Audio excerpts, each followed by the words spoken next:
मित्रों, आज मैं आपको सनातन धर्म के अंतर्गत घटित हुए प्रमुख घटना जो कि एक विनाशकारी युद्ध महाभारत था, उससे मिलने वाले जीवन के मूलभूत 11 सीखों की चर्चा इस वीडियो में करूंगा। वीडियो को पूरा सुने, इसमें बहुत कुछ ऐसा जानने को मिलेगा जो एक अनुभव प्रदान करेगा। यह वीडियो आपको अच्छी लगे तो मेरे चैनल को लाइक, सब्सक्राइब और ज़्यादा से ज़्यादा शेयर अवश्य करें। मित्रों, महाभारत से मिलने वाली पहली सीख है कि अपने जीवन के लिए एक योजना बनाएं। कारण कि जीवन के किसी भी क्षेत्र में बेहतर करने के लिए एक रणनीति का होना ज़रूरी है, तभी आप उसमें सफल होंगे। अगर योजना सही नहीं है तो आपका भविष्य अंधेरा में रहेगा। भगवान श्री कृष्ण के पास पांडवों को बचाने के लिए अगर कोई रणनीति नहीं होती तो पांडव कौरव से कभी नहीं युद्ध जीतते। इसीलिए यह जरूरी है कि आप भी अपने जीवन के लिए एक रणनीति बनाएं। दूसरा है, अधूरा ज्ञान घातक और जानलेवा होता है। यह तो हम सभी जानते हैं कि अधूरा ज्ञान खतरनाक होता है। इस बात का सबसे बड़ा उदाहरण हमें महाभारत में अभिमन्यु के साथ घटित घटना से मिलता है। अभिमन्यु बहुत ही वीर और बहादुर योद्धा था, लेकिन उसकी मृत्यु का मुख्य कारण उसका अधूरा ज्ञान था। वह चक्रव्यूह में घुसना तो जानता था, लेकिन निकलना नहीं जानता था, जो उसके मौत का कारण बना। इसीलिए जब ज्ञान किसी चीज़ का न हो तो जोश में होश नहीं खोना चाहिए। यह भी महाभारत से एक बड़ी सीख मिलती है। तीसरा है, बुरे लोगों का संगत कभी नहीं रखना चाहिए। मित्रों, कहते हैं अच्छे मित्र रहेंगे तो आपको हमेशा सही राय देंगे, और अगर आपके पास बुरा संगत है तो भविष्य में आपका विनाश होना तय है। इसका उदाहरण भी महाभारत से मिलता है। कौरवों ने शकुनी का संगत रखा तो नतीजा आप सब जानते ही हैं। दूसरी ओर पांडवों ने कृष्ण का संगत रखा तो विजय उनके कदम चूमी। इसीलिए जीवन में मित्र सोच समझकर बनाएं। चौथा है, वाणी पर नियंत्रण रखें। मित्रों, महाभारत से यह भी सीख मिलती है कि इंसान को संयम से रहना चाहिए और हमेशा अपने वाणी पर नियंत्रण रखना चाहिए। जैसे महाभारत में द्रौपदी को अपने वाणी पर नियंत्रण नहीं था, इसीलिए कभी कभी वो किसी को भी अपमानित भरा शब्द बोल देती थी। इसी क्रम में उसने दुर्योधन को एक बार अंधे का पुत्र अंधा बोला था, जिससे क्षुब्ध होकर दुर्योधन ने बदला लेने को ठानी थी। अतः इंसान को हमेशा अपने वाणी पर नियंत्रण रखना चाहिए।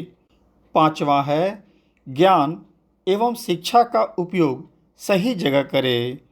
कर्ण एक महान योद्धा एवं शिक्षा में पारंगत था, लेकिन उसने अपने ज्ञान एवं योद्धा होने का इस्तेमाल सही कार्यों के लिए नहीं किया। उसमें समाज से बदला लेने की भावना काफ़ी थी। परिणाम यह हुआ कि जितना महान वह था, उसके अनुसार उसे सामाजिक प्रतिष्ठा नहीं मिली और उसे कर्मों का फल मृत्यु के रूप में चुकाना पड़ा। इसीलिए कहा जाता है कि ज्ञान का इस्तेमाल सही जगह करें, उसका प्रयोग सकारात्मक कार्यों में लगाएं। छठा है, इंसान को भावुकता में कोई निर्णय नहीं लेना चाहिए। महाभारत में धृतराष्ट्र अपने पुत्रों के प्रति ज़्यादा भावुक थे। नतीजा यह हुआ कि उनके पुत्र नियंत्रण से बाहर हो गए। भावुकता इंसान को कमज़ोर बनाता है और वह सही गलत का निर्णय नहीं कर पाता है। धृतराष्ट्र भी भावुकता में राज्य हित की बात भूल गए, जो महाभारत युद्ध का कारण बना। इसीलिए एक जिम्मेवार इंसान को भावुकता में कभी नहीं बहना चाहिए। भावुकता अच्छे बुरे का निर्णय सही रूप से नहीं करने देता है। 7वां है, अहंकार और घमंड पतन का कारण होता है। कोई भी इंसान अगर हर तरह से संपन्न है तो भी उसे अहंकार और घमंड से दूर रहना चाहिए। महाभारत में द्रौपदी हर तरह से संपन्न थी, परंतु उसके अहंकार और घमंड ने उसे लंबे समय तक वनवास में कष्टप्रद जीवन जीने को मजबूर कर दिया।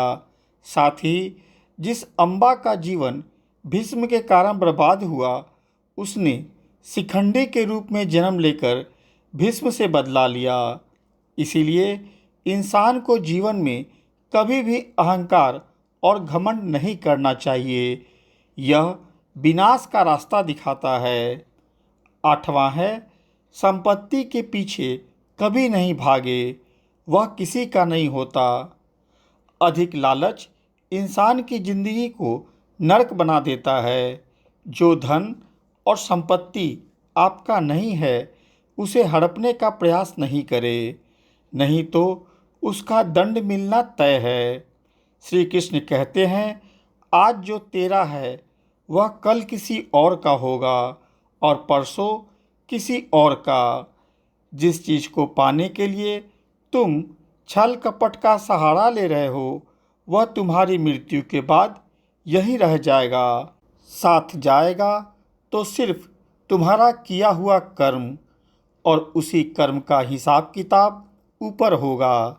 इसीलिए कर्म ऐसा करो कि मृत्यु के बाद भी जीवन सुखमय रहे। 9वां है, किसी भी कार्य के लिए गोपनीयता और संयम जरूरी है।